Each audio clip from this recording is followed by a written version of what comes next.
শুভ দুপুর দর্শক, আমন্ত্রণ ব্যবসা বাণিজ্য আর অর্থনীতির সবশেষ সংবাদ নিয়ে নিউজ 24 এর নিয়মিত আয়োজন আপন ফ্যামিলি মার্ট বিজনেস আওয়ারে। সাথে আছি আমি রিয়াজ সুমন। শনি থেকে বৃহস্পতিবার দুপুর 1টায় প্রচারিত হচ্ছে এই অনুষ্ঠান। আয়োজনে থাকছে দেশ বিদেশের ব্যবসা বাণিজ্যের সবশেষ খবর এবং খবরের বিশ্লেষণ। এছাড়াও থাকবে শেয়ার বাজার এবং মুদ্রা বাজারের আপডেট। রাজস্ব আদায় বাড়াতে ভ্যাট ও আয়কর সংগ্রহের উপর জোর দেওয়া হচ্ছে বলে জানিয়েছেন জাতীয় রাজস্ব বোর্ডের চেয়ারম্যান আব্দুর রহমান খান। ভ্যাট দিবস উপলক্ষে নতুন করে 1 লক্ষ নিবন্ধন করার লক্ষ্যমাত্রা নির্ধারণ করা হয়েছে বলেও জানান তিনি। সকালে রাজধানীর আগারগাঁওয়ে ভ্যাট দিবস ও ভ্যাট সপ্তাহ উপলক্ষে এনবিআর ভবনে আয়োজিত সংবাদ সম্মেলনে এসব কথা বলেন এনবিআর চেয়ারম্যান। তিনি বলেন, রাজস্ব ঘাটতি মেটাতে যারা কর ফাঁকি দিচ্ছে তাদের চিহ্নিত করে বকেয়া আদায়ে কাজ করছে এনবিআর। চেয়ারম্যান বলেন, ভ্যাট আইনের জটিলতা ও রেট ভিন্ন হওয়ায় কাঙ্ক্ষিত মূসক আদায় সম্ভব হচ্ছে না। তাই ট্যাক্স ও ভ্যাট প্রক্রিয়া সহজীকরণে আধুনিকায়ন করার উপর জোর দেওয়া হচ্ছে। এখন পর্যন্ত অনলাইনে 22 লাখ রিটার্ন জমা পড়েছে, যা 40 লাখ ছাড়িয়ে যাবে বলে প্রত্যাশা এনবিআর চেয়ারম্যানের।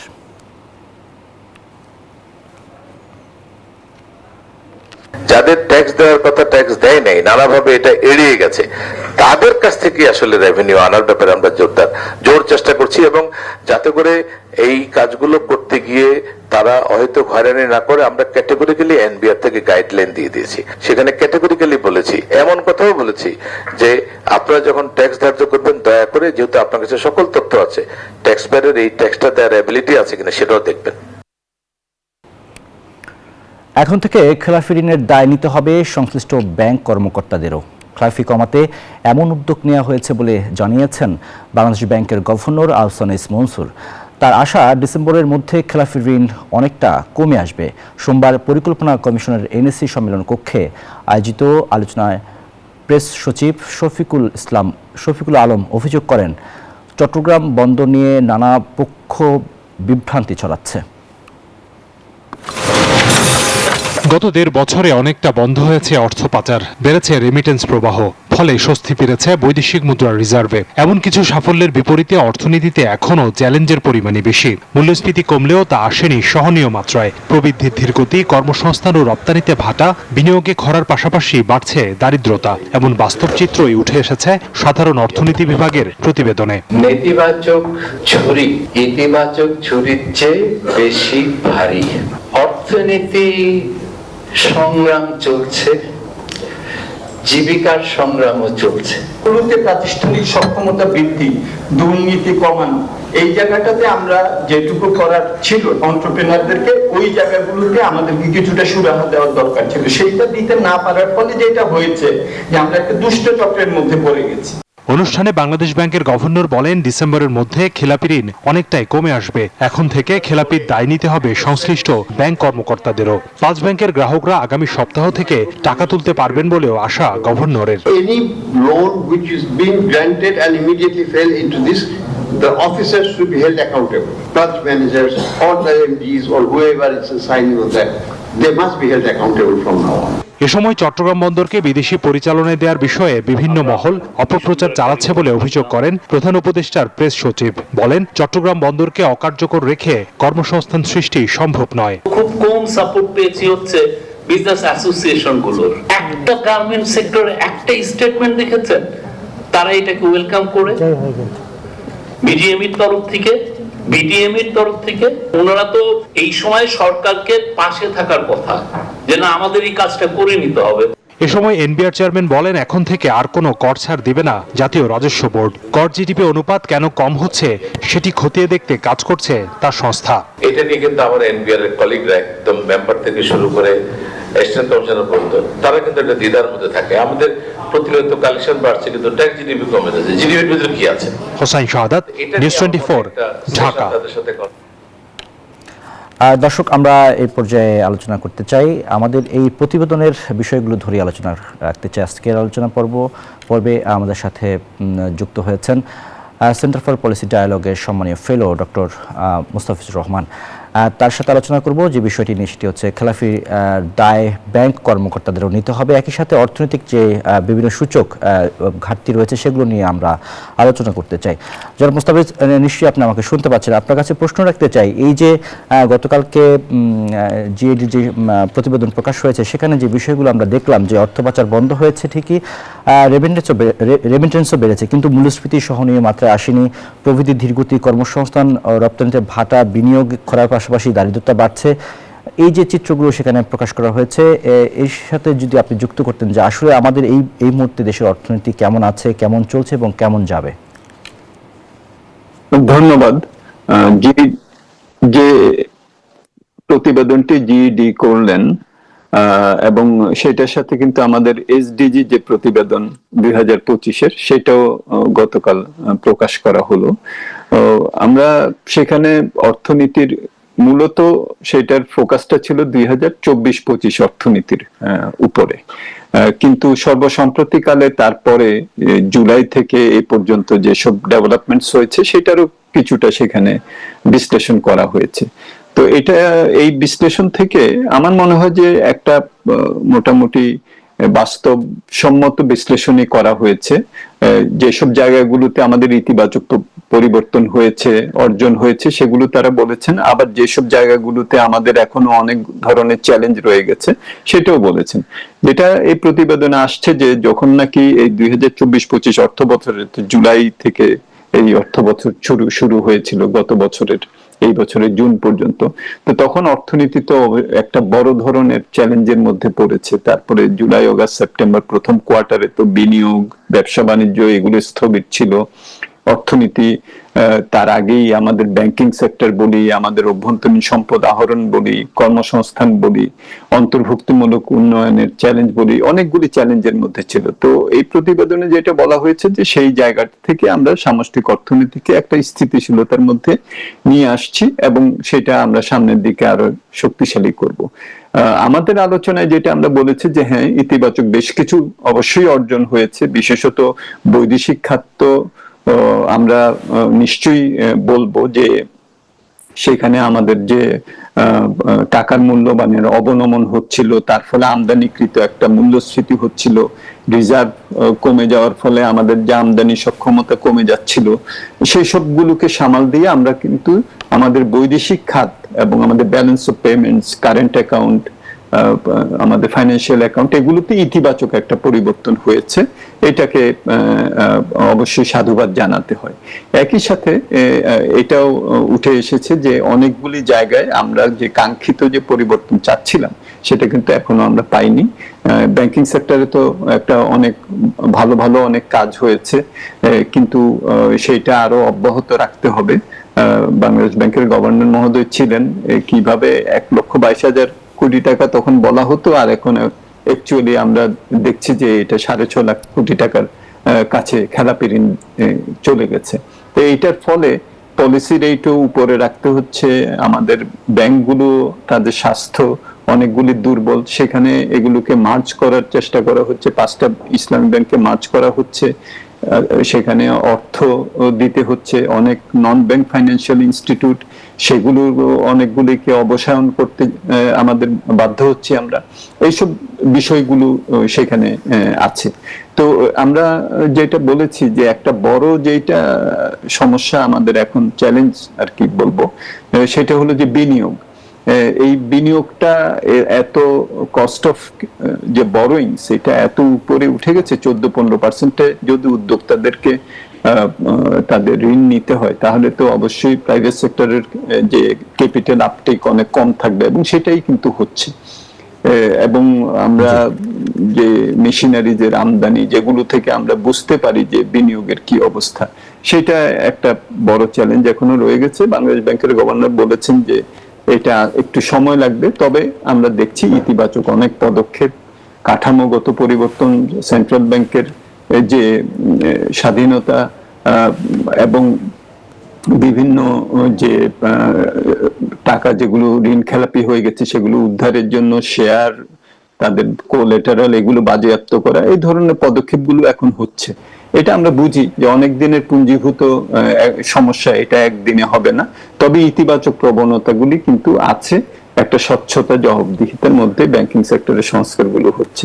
যেটা সামনের দিকে এগিয়ে যাওয়ার ক্ষেত্রে আমাদের যেটা দুশ্চিন্তা, সেটা হলো যেটা বললাম যে বিনিয়োগ। এই বিনিয়োগটা যদি না হয় তাহলে কিন্তু কর্মসংস্থান না হলে মানুষের দারিদ্র্য নিরসন, এই জায়গাগুলোতে একটা বড় একটা চ্যালেঞ্জ রয়ে গেছে। আর একটা বড় চ্যালেঞ্জ যেটাও আলোচনা হয়েছে, সেটা হলো যে আমাদের অভ্যন্তরীণ যে সঞ্চয়, যেটা আপনাদের প্রতিবেদনে উঠে এসেছে, যে চেয়ারম্যান মহোদয় যেটা বলেছেন এনবিআর এর, তারা চেষ্টা করছেন, কিন্তু এখনো এটা 8%-এর নিচে আমাদের রেভিনিউ জিডিপি রেশিও। এই ধরনের রাজস্ব আহরণ করে কিন্তু আমরা বলেছি যে আমরা কিন্তু একটা ঋণ ফাঁদের মধ্যে পড়ে যাওয়ার আশঙ্কা আছে। সো এই বিষয়গুলো নিয়ে এই জায়গাতে আপনার সাথে যুক্ত করতে চাই। আপনারা মানে অর্থনীতি বিশ্লেষকরা সেখানে যেটা বলেছেন যে প্রয়োজনীয় সংস্কার ও আর্থিক শৃঙ্খলা নিশ্চিত করে না করতে পারলে আসলে রাজস্ব বাড়বে না, একই সাথে ঋণের ফাঁদে পড়ে যেতে পারে, যেটা আপনি এইমাত্র বললেন, এবং আশঙ্কা করছেন। একই সময় আবার আমরা দেখলাম যে এনবিআর চেয়ারম্যান বললেন যে আমরা অলরেডি ঋণের ফাঁদে পড়ে গেছি। এই বিষয়টাই যদি একটু বলতেন যে আসলে এই ফাঁদটা কেমন আমাদের এই মুহূর্তে। না, উনি আমার মনে হয় যে বলেছেন, এবং আমি তাকে সাধুবাদ দেই, তিনি বাস্তব অবস্থাটাকে যেটা আছে সেটাই তিনি বলেছেন। কারণ আমাদের এখন যেটা হয়েছে, আমাদের রাজস্ব আয় যা, রাজস্ব ব্যয়ও তা। পুরো বার্ষিক উন্নয়ন কর্মসূচি এখন আমাদেরকে ঋণ দিয়ে করতে হচ্ছে, হয় অভ্যন্তরীণ নয় বৈদেশিক। আর প্রতি বছর এই ঋণের পরিষেবার যে চাপ, সেটাও বাড়ছে। বৈদেশিক ঋণের জন্য আমাদেরকে এখন প্রায় $4.5 বিলিয়ন মতো দিতে হচ্ছে, যেটা 10 বছর আগে এটা $2 বিলিয়ন কম ছিল। অভ্যন্তরীণ ঋণের যে পরিষেবা, সেটারও কিন্তু আমাদের বাড়ছে। ব্যাংক থেকে ঋণ নিতে হচ্ছে সরকারকে, সেটার তো সুদের হার তো অনেক বেশি। এবং আমাদের যে বাজেটের যে ব্যয়, এই ব্যয় দেখলেই বোঝা যায় যে এখন ঋণের পরিষেবা আমাদের অভ্যন্তরীণ এবং বৈদেশিক, এটা এখন 2 নম্বরে চলে আসছে। যেটা নাকি সবসময় শিক্ষা ছিল হলো 2 নম্বরে, প্রথমে ছিল হলো সরকারি কর্মচারীদের বেতন ভাতা। তো কাঠামোগত পরিবর্তনও বাজেটে হচ্ছে, আমরা যাতে ঋণ নিয়ে ঋণ পরিষেবা করতে না হয় সেজন্য তিনি এটা বলেছেন। এবং তার যে প্রতিবেদনেও যে তিনি যেটা বলেছেন যে বিভিন্ন কর ছাড় এগুলো সংস্কার করতে হবে, আমাদের ভ্যাট উনি বলেছেন 1 লক্ষ জায়গা থেকে আমাদের, এগুলো কিন্তু জনগণ দেয় কিন্তু সরকার পায় না।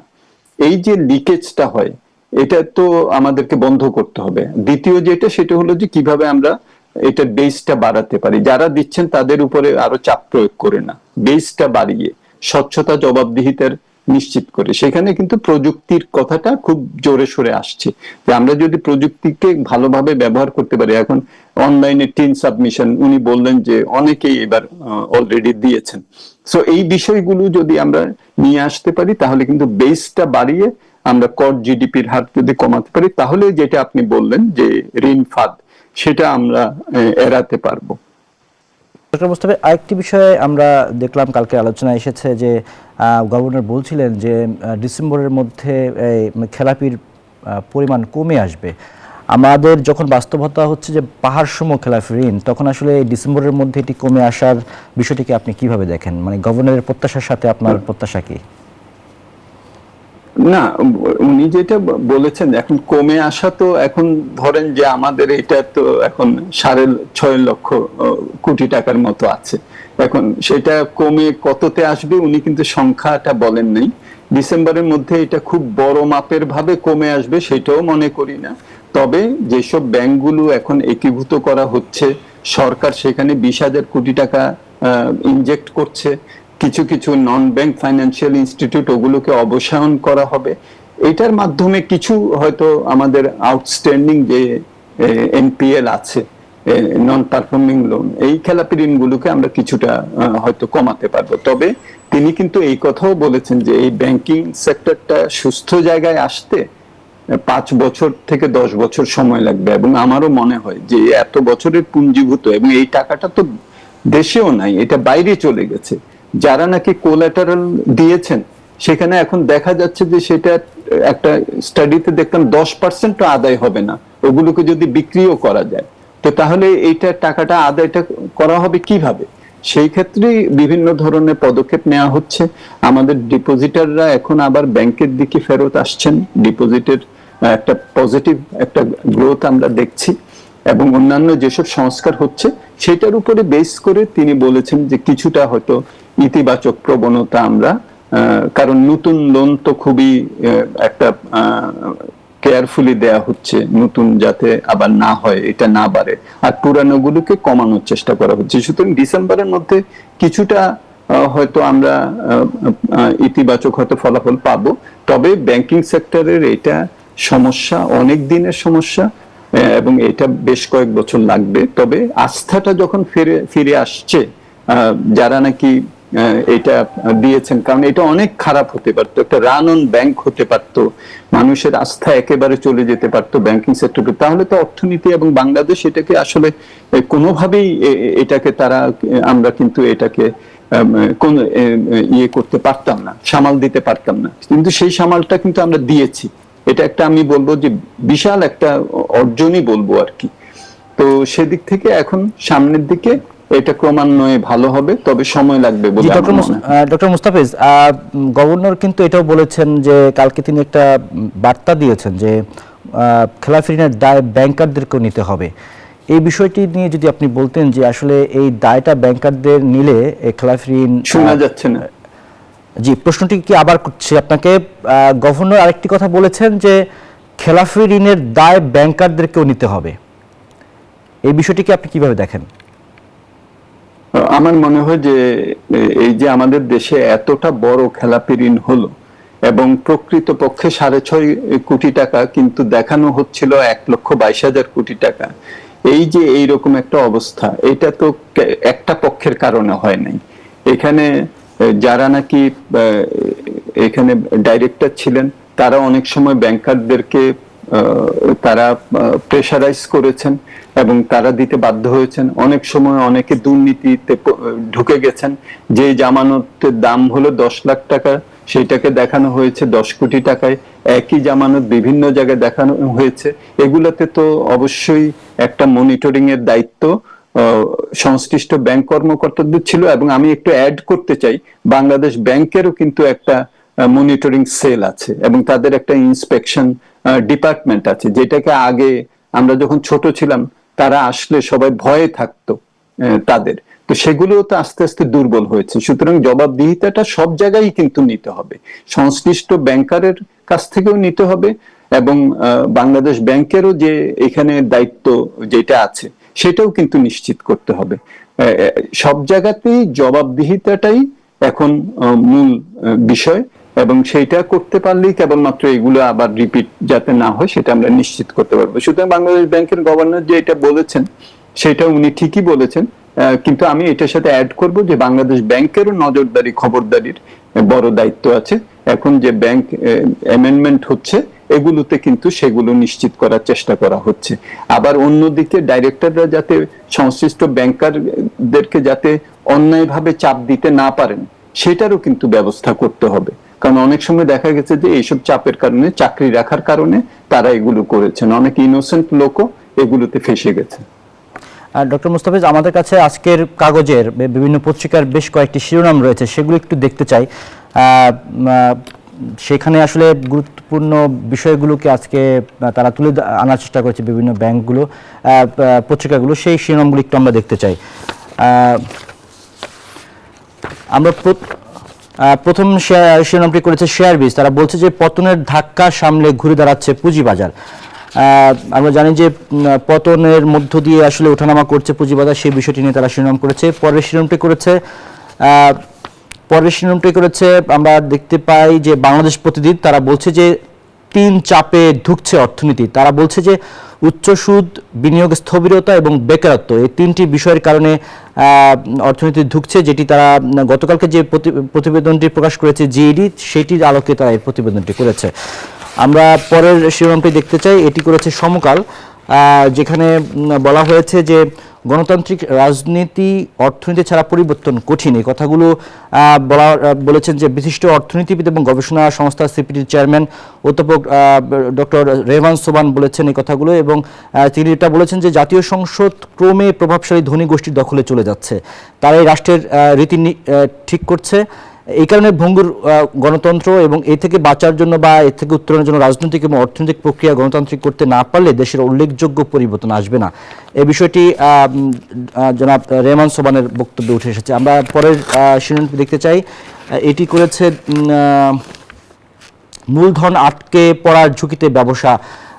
এটি শিরোনামটি করেছে, আমরা দেখতে পাচ্ছি যে এটি যুগান্তরের শিরোনামে এসেছে। আমরা পরের শিরোনামটি দেখতে চাই। পরের শিরোনামটি করেছে দৈনিক প্রথম আলো। তারা বলছে যে উচ্চ মূল্যস্ফীতিতে সাধারণ মানুষ চাপে বেশি।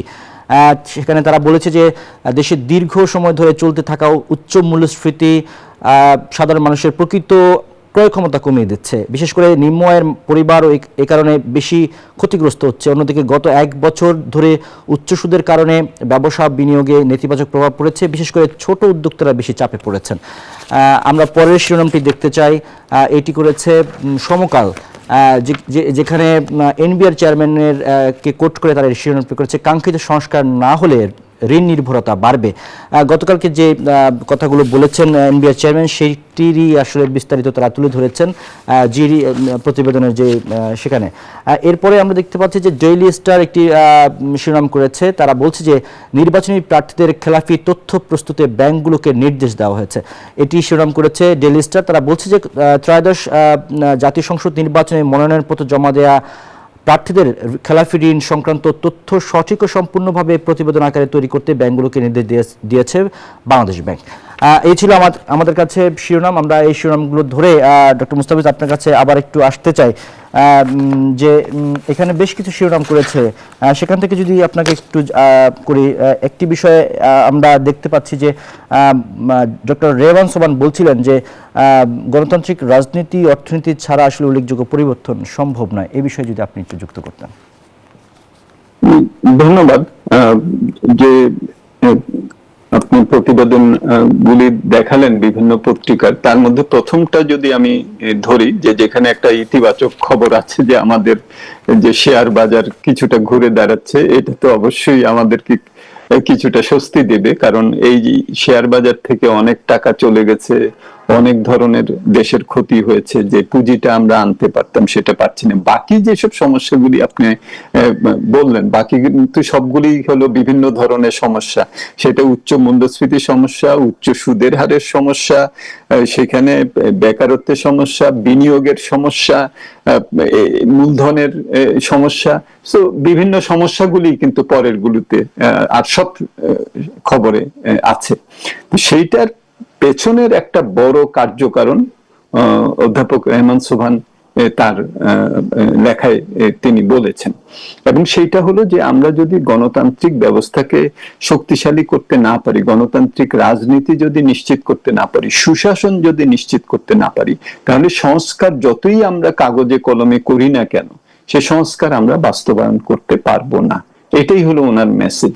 এখন এই সংস্কারের মধ্যে কিন্তু আমরা যদি ব্যাংকিং খাতের সংস্কার বা আমি যদি এনবিআর এর সংস্কার বলি, সামষ্টিক অর্থনৈতিক বিভিন্ন যেসব খাত আছে সেগুলো সংস্কার বলি, সবটারই পেছনে সুশাসন। কারণ তিনি যেটা বলতে চেয়েছেন যে এই ধরনের সংস্কার কর্মসূচি এতটা ব্যাপকভাবে না হলেও আগেও হয়েছে। আগেও কি ব্যাংকিং খাতে সংস্কারের চেষ্টা করা হয় নাই? পুঁজিবাজারের সংস্কারের চেষ্টা করা হয় না? হয়েছে তো, কিন্তু কাজের কাজ তো কিছু হয় নাই। কেন? তার কারণ হলো যে সুশাসন ছিল না। গণতান্ত্রিক যে ব্যবস্থার মাধ্যমে একটা স্বচ্ছতা, জবাবদিহিতার একটা শাসন করা যায়, সেটা যদি না থাকে তাহলে আমরা কাগজের কলমের সংস্কারকে বাস্তবায়ন করতে পারবো না। সেই জন্যই তিনি বলেছেন যে সংস্কার আমাদের করতে হবে, কিন্তু সেইটা করতে হলে পূর্ব শর্ত হলো গণতান্ত্রিক শাসন ব্যবস্থা, গণতন্ত্রকে শক্তিশালী করা এবং রাজনৈতিক দলগুলোকে সেখানে তাদের অঙ্গীকার যেটা সেটা তাদেরকে বাস্তবায়ন করতে হবে। সো এইটা আমার মনে হয় যে সব সমস্যার যে আদি সমস্যা, সে আদি সমস্যাটাই এখানে। আমরা যদি ব্যাংকিং সেক্টরে যেসব ভালো ভালো সংস্কার এখন করা হচ্ছে, কিন্তু আমরা কি আগে দেখি নাই কিভাবে রাজনৈতিকরা ব্যাংকগুলোকে ক্যাপচার করে তারপরে এই ঋণ খেলাপির এই পাহাড় গড়ে তুলেছে? সেটা কি আমরা দেখিনি? আমরা কি পুঁজিবাজারের কথা বলি বা আমাদের যে রাজস্ব ব্যবস্থাপনা বলি, এগুলোতে কি আগে ভালো ভালো কার্যক্রমকে হাতে নেওয়া হয় নাই? হয়েছে তো, কিন্তু দেখা গেছে যে বিভিন্ন গোষ্ঠী, সেটা পার্লামেন্ট মেম্বার থেকে শুরু করে, ব্যবসায়ী থেকে শুরু করে, আমলা থেকে শুরু করে, এই যে একটা আনহোলি অ্যালায়েন্স, অপবিত্র আঁতাত গড়ে উঠেছিল, সেই আঁতাতের কারণে তো এইগুলো তো কাগজেই থেকে গেছে। সুতরাং অধ্যাপক রেহমান সোহান বলেছেন যে এখন যদি আমার এই যে উচ্চ সুদের হারের একটা সমস্যা এখানে আসছে, তাহলে ব্যাংকিং সেক্টরের সংস্কারের প্রশ্নটা আছে। ব্যাংকিং সেক্টরের সংস্কারের প্রশ্নটা যদি আসে, তাহলে ব্যাংকিং সেক্টরে রাজনীতিকরা হস্তক্ষেপ করবেন না, সেই বিষয়টা আসবে। হ্যাঁ, আমাদের রাজস্ব আহরণের সমস্যার কথা বলা হয়েছে। তো রাজস্ব আহরণ আমরা যদি করতে হয়, তাহলে যারা নাকি ঋণ খেলাপি করেন তাদেরকে যাতে আইনের আওতায় আনা যায়, সেটার জন্য রাজনীতিকদেরকে সেই সদিচ্ছাটা থাকতে হবে। সুতরাং সবটা মিলে আমার তো মনে হয় যে অধ্যাপক রেহমান সোবহান আসল জায়গাটাতে হাত দিয়েছেন, যে সব মানে নেতিবাচকের যে আদি পাপ, সেই আদি পাপের জায়গাটাই হলো আমাদের গণতান্ত্রিক শাসন ব্যবস্থার যে দুর্বলতা, সুশাসনের যে দুর্বলতা, সেইটাকেই পূর্ব শর্ত করতে হবে অন্যান্য যেসব সংস্কার এবং অন্যান্য যেসব সমস্যা তার সমাধানের জন্য এবং সংস্কার বাস্তবায়নের জন্য। জনাব মোস্তাফিজ, আরেকটি বিষয়ে আমরা দেখলাম পত্রিকা শিরোনামে ডেইলি স্টার যে রিপোর্টটি করেছে যে নির্বাচনী প্রার্থীদের খেলাপি তথ্য প্রস্তুতি বাংলাদেশ ব্যাংকের নির্দেশ দেওয়া হয়েছে। এই বিষয়টিকে আপনি কিভাবে দেখেন? সামনে তো নির্বাচন, এই বিষয়টি যদি একটু বলতেন। না, এটা তো খুবই ভালো। আমার মনে হয় যে এটা আগেও আমাদের আইনে ছিল, এবং যারা নাকি নির্বাচনে প্রার্থী হচ্ছেন তাদেরকে ব্যাংক থেকে তারা যে খেলাপি নন সেরকম সার্টিফিকেট তাদেরকে নিতে হতো।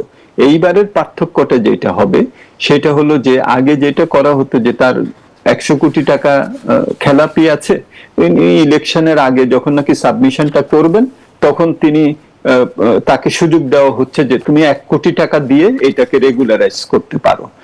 এই যে একটা সংস্কৃতি ছিল, সেটার কারণে কিন্তু আমরা এইটার যে আসল উদ্দেশ্য ছিল যে আমরা এই ধরনের মানুষকে নির্বাচিত করব না যারা নাকি ঋণ খেলাপি, সেটা কিন্তু আসলে হয় নাই।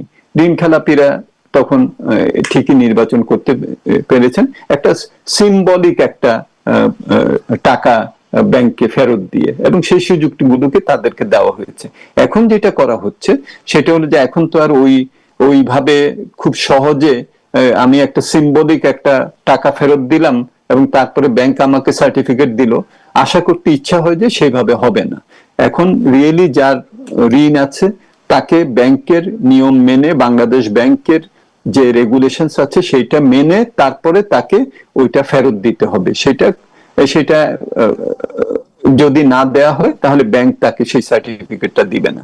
বাংলাদেশ ব্যাংক কিন্তু সুস্পষ্ট ওই ইঙ্গিতটাই দিচ্ছে যে ব্যাংকের সার্টিফিকেট নিতে হবে, এবং ব্যাংক ওইভাবে সার্টিফিকেট দিবে না আগে যেভাবে দেওয়া হতো, symbolic submission, return and getting the permission, সেটা দেওয়া হবে না। সো একটা স্ট্রং সিগন্যাল বাংলাদেশ ব্যাংকের কাছে গেছে, এবং ওই যে ব্যক্তিগতভাবেও দায়ী হবেন।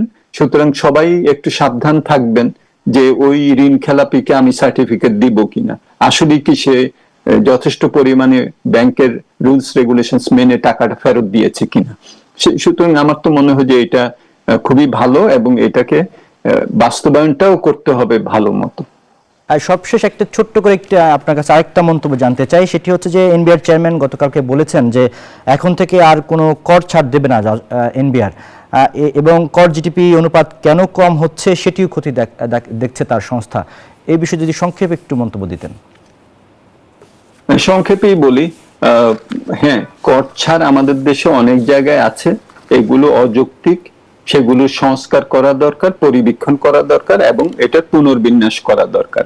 আমি মনে করি না আবার এইটাও যে কোনো ধরনের কর ছাড় আমরা দেব না, এটাও আবার সঠিক। আমাদের মতো উন্নয়নশীল দেশে আমাদের খাদ্য নিরাপত্তা, আমাদের অনেক ধরনের জ্বালানি নিরাপত্তা, এগুলোর জন্য আমাদেরকে বিশেষ বিশেষ ক্ষেত্রে কর ছাড় কিছুটা দিতে হয়। কিন্তু তার স্পিরিটটা আমি বুঝি, তার যে স্পিরিটটা ছিল সেটা হলো যে এগুলোতে আমরা এখন আগে যেরকম যথেচ্ছভাবে দেওয়া হতো সেইভাবে আমরা দিব না। আর উনি এটার সাথে এটাও বলেছেন যে কিভাবে আমরা বেসটা বাড়াতে পারি, যারা দিচ্ছেন তাদের উপরে বেশি চাপ না দিয়ে যারা এটার আওতার বাইরে আছেন, যেখানে নাকি ফাঁক জোখের ব্যাপারগুলি আছে, প্রযুক্তিকে নিয়ে আসা, এটার উপরে জোর দিয়েছেন। তবে একেবারেই দেওয়া হবে না আমাদের মতো দেশে যেগুলো আমরা বৈধভাবে দিতে পারি, এখন তো এলডিসি গ্রাজুয়েশনও হবে, অনেক ছাড় আসলে আমরা দিতে পারবো না। ডাব্লিউটিও নিয়ম অনুযায়ী আমি ক্যাশ কম্পেনসেশন স্কিম এগুলো করতে পারবো না, নগদ সহায়তা। সো এগুলো আমাদের মানতে হবে। আবার আমার ডাব্লিউটিও নিয়ম কানুনকে মাথায় রেখে স্ট্র্যাটেজিক্যালি যদি কোনো জায়গায় আমার সাপোর্ট দিতে হয়, আমার মনে হয় সেই জায়গাটাতেও আমাদের ওপেন থাকাটা আমাদের অর্থনীতির জন্য ভালো হবে। অসংখ্য ধন্যবাদ ডক্টর অধ্যাপক মুস্তাফিজুর রহমান, আপনি আমাদের সাথে এতক্ষণ যুক্ত থাকার জন্য। ধন্যবাদ। জি দর্শক, আমরা আলোচনায় ছিলাম এতক্ষণ খেলাপির দায়ে ব্যাংকারদেরকে নিতে হবে বিষয়টির সাথে। আমাদের সাথে যুক্ত ছিলেন অধ্যাপক ডক্টর মুস্তাফিজুর রহমান, সম্মানীয় ফেলো, সেন্টার ফর পলিসি ডায়ালগ। এই পর্যায়ে আমরা নিতে চাই আপন ফ্যামিলি মার্ট বিজনেস আওয়ার একটি বিরতি। ফিরব কিছুক্ষণের মধ্যেই, আমাদের সাথেই থাকেন। দর্শক, বিরতির পর আবারও আমন্ত্রণ আপন ফ্যামিলি মার্ট বিজনেস আওয়ারে। এবারে জানাচ্ছি অন্য খবর। সাগরে থামছে না অনিয়ন্ত্রিত ও অতিরিক্ত মাছ আহরণ। একই সঙ্গে প্লাস্টিকের দূষণে কোথাও কোথাও কমছে অক্সিজেনের পরিমাণ। এসব কারণে গেল 7 বছরে সাগরে মাছের মজুদ কমেছে 78%। সোমবার রাজধানীতে সুস্থ সাগর নিশ্চিতকরণ বিষয়ক এক কর্মশালায় এসব কথা বলেন বিজ্ঞানী ও গবেষকরা। কর্মশালায় মৎস্য ও প্রাণী সম্পদ মন্ত্রণালয়ের উপদেষ্টা ফরিদা আক্তার বলেন, খেয়াল খুশিমতো সাগরে মাছ ধরা যাবে না। মাছ আহরণে জেলেদের জন্য করা হচ্ছে নতুন নিয়ম। সাগরের বিপুল সম্ভাবনা নষ্ট হচ্ছে প্লাস্টিক ও বর্জ্য পদার্থের দূষণে। সেই সাথে অবাধে চলছে অতিরিক্ত মাছ আহরণ। ফলে গত 7 বছরে সাগরে মাছের মজুদ কমেছে প্রায় 78%। সম্প্রতি এমন তথ্য উঠে এসেছে মৎস্য অধিদপ্তর ও জাতিসংঘের যৌথ গবেষণায়। তবে আশার কথা, দেশের সমুদ্রসীমায় সন্ধান মিলেছে আরও 65 প্রজাতির মাছ। এমন বাস্তবতায় দেশের গুরুত্বপূর্ণ সামুদ্রিক আবাসস্থলগুলোর পরিবেশ সুরক্ষার দিকে নজর দেওয়ার দাবি জানিয়েছেন বিজ্ঞানী ও গবেষকরা। মাছের মজুদ বৃদ্ধিতে দীর্ঘমেয়াদী পরিকল্পনা নেওয়ার পরামর্শ তাদের। যে সমুদ্র যে সমস্ত প্রাণী জীবকুল রয়েছে তাদের কিন্তু প্রজননে ব্যাঘাত ঘটছে। 475 প্রজাতির সামুদ্রিক মাছ, এছাড়া গুরুত্বপূর্ণ মৎস্য সম্পদের মধ্যে রয়েছে বিভিন্ন ধরনের মাছ, কাঁকড়া, চিংড়ি, শামুক ঝিনুক, সামুদ্রিক শৈবাল, হাঙ্গর, শাপলা পাতা, ডলফিন, তিমি, সামুদ্রিক কচ্ছপ ইত্যাদি। এদিকে সামুদ্রিক প্রাণী ও পরিবেশ সুরক্ষায় সুস্থ সাগর প্রকল্প হাতে নিয়েছে মৎস্য ও প্রাণী সম্পদ মন্ত্রণালয়। এর মাধ্যমে বিপন্ন সামুদ্রিক প্রাণী সংরক্ষণের পাশাপাশি মৎস্য আহরণ নিশ্চিত করা হবে বলে জানান মৎস্য প্রাণী সম্পদ উপদেষ্টা। বলেন, এখন থেকে সাগরে ইচ্ছেমতো মাছ ধরা যাবে না। অনেকগুলো যেগুলো ট্রলডোরের কথা যেটা বললো, ওটা করতে গিয়ে যে কি পরিমাণ অন্যান্য প্রাণী ধ্বংস হচ্ছে, যাদের আমরা চিনি না। আমরা সবার স্বার্থকে মিলিয়ে যেন কাজ করতে পারি, সেটাই হবে কারণ আমার কাছে যেটা মাছ, সেটা শুধু বাণিজ্যিক স্বার্থে না, ওটা মানুষের খাদ্য। এছাড়া ক্ষতিকর জালের ব্যবহারের কারণেও সমুদ্রের মাছের ক্ষতি হচ্ছে। তাই জালের সঠিক মাপ নির্ধারণ করে দেবার কথাও জানান মৎস্য ও প্রাণী সম্পদ উপদেষ্টা। যখন নাকি জাল থেকে তুললো। মিনা ফেরদাউস, নিউজ 24, ঢাকা। দর্শক, এবারে জানাবো শেয়ার বাজারের খবর।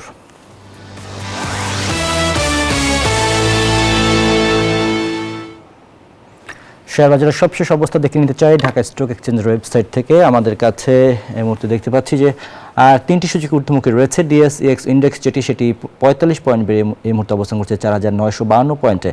ডিএসইএস ইন্ডেক্স সরিয়া ভিত্তিক সেটি এই মুহূর্তে অবস্থান করছে 10 পয়েন্ট বেড়েছে, অবস্থান করছে 1038 পয়েন্টে। ডিএস30 ইন্ডেক্স 10 পয়েন্ট বেড়ে সেটি এই মুহূর্তে অবস্থান করছে 1903 পয়েন্টে। এখন পর্যন্ত 312 কোটি টাকা লেনদেন হয়েছে। 322টি কোম্পানির শেয়ারের দর বেড়েছে, কমেছে 28টি কোম্পানির শেয়ারের দর এবং অপরিবর্তিত আছে 39টি কোম্পানির শেয়ারের দর। দর্শক, একই সাথে জানাতে চাই মুদ্রা বাজার এবং স্বর্ণ বাজারের আপডেট। প্রথমে মুদ্রা বাজারের আপডেট আমরা দেখতে চাই। সেখানে দেখতে পাচ্ছি যে মার্কিন ডলার যেটি আজকের বাজারে 122 টাকায় ক্রয় হয়ে বিক্রি হচ্ছে 123 টাকায়। ইউরো 138 টাকায় ক্রয় বিক্রি হচ্ছে 143 টাকায়। পাউন্ড 159 টাকায় ক্রয় বিক্রি হচ্ছে 166 টাকায়। চীনা ইউএন 16 টাকায় ক্রয় হয়ে বিক্রি হচ্ছে 18 টাকায়। সৌদি রিয়াল 32 টাকায় ক্রয় বিক্রি হচ্ছে 33 টাকা 20 পয়সায়। ভারতীয় রুপি 1 টাকা 38 পয়সায় ক্রয় এবং বিক্রি হচ্ছে 1 টাকা 45 পয়সায়। জানাবো স্বর্ণের দামে আমরা দেখতে পাচ্ছি যে স্বর্ণের দামে এই মুহূর্তে দেখতে পাচ্ছি যে 22 ক্যারেটের স্বর্ণ সেটি প্রতি ভরির দাম রয়েছে 2,11,095 টাকা। 21 ক্যারেটের প্রতি ভরি স্বর্ণের দাম রয়েছে 2,01,495 টাকা। 18 ক্যারেটের প্রতি ভরি স্বর্ণের দাম রয়েছে 1,72,709 টাকা। সনাতন প্রতি ভরি স্বর্ণের দাম আছে আজকের বাজারে 1,43,687 টাকা।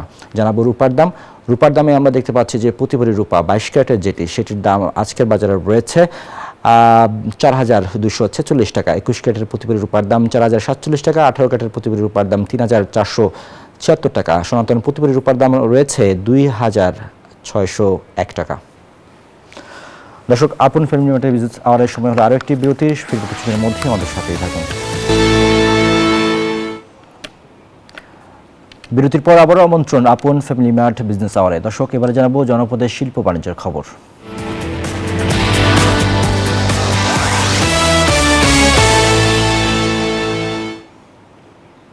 পেঁয়াজের প্রধান দুই উৎস ফরিদপুর ও পাবনার পাইকারি বাজার দরে ভিন্ন চিত্র।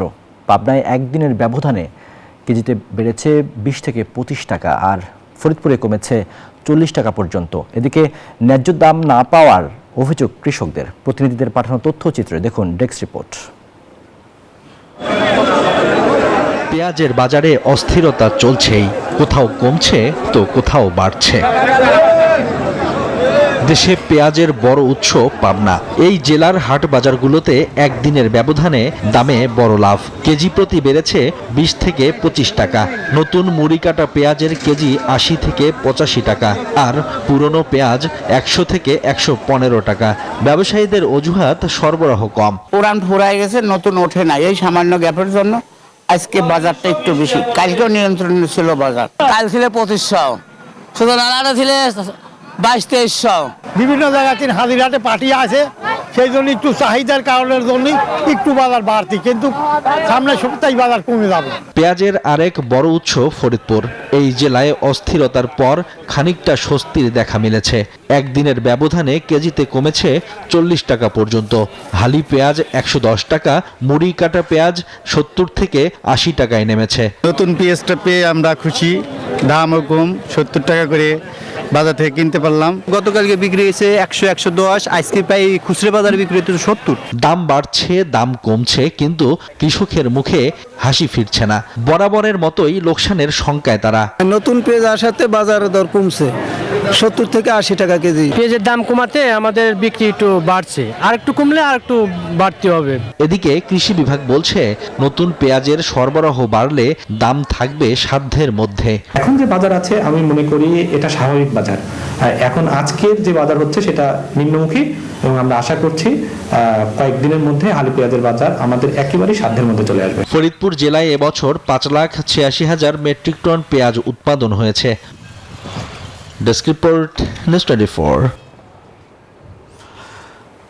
পেঁয়াজের বাজারের অস্থিরতা নিয়ে আসলে রিপোর্টটি দেখলাম, যেখানে ফরিদপুরে এক ধরনের দাম এবং আমরা দেখলাম যে পাবনায় অন্য ধরনের দাম, অর্থাৎ দামের পার্থক্য নিয়ে রিপোর্টটি আমরা উঠিয়ে আনার চেষ্টা করেছি। দর্শক, এবারে জানাবো বিশ্ব বাণিজ্যের খবর। চীনে আবারও নিজেদের শক্তিশালী AI চিপ S200 বিক্রি করতে পারবে এনভিডিয়া। তবে বেছে বেছে কেবল অনুমোদিত গ্রাহকদের কাছেই এই চিপ বিক্রির অনুমতি দিয়েছে মার্কিন প্রেসিডেন্ট ডোনাল্ড ট্রাম্প। এক্ষেত্রে ট্রাম্পের জুড়ে দেওয়ার শর্ত হলো এই বাণিজ্যের 25% অর্থ দিতে হবে মার্কিন সরকারকে। এনভিডিয়া প্রধান জেনসেন হুয়াংয়ের দীর্ঘ লবিংয়ের পর আসা এই সিদ্ধান্তে যুক্তরাষ্ট্রের শেয়ার বাজারেও ইতিবাচক প্রভাব পড়েছে। যদিও মার্কিন চিপ চীন সামরিক কাজে ব্যবহার করতে পারে বলে সতর্ক করেছে নিরাপত্তা বিশ্লেষকরা।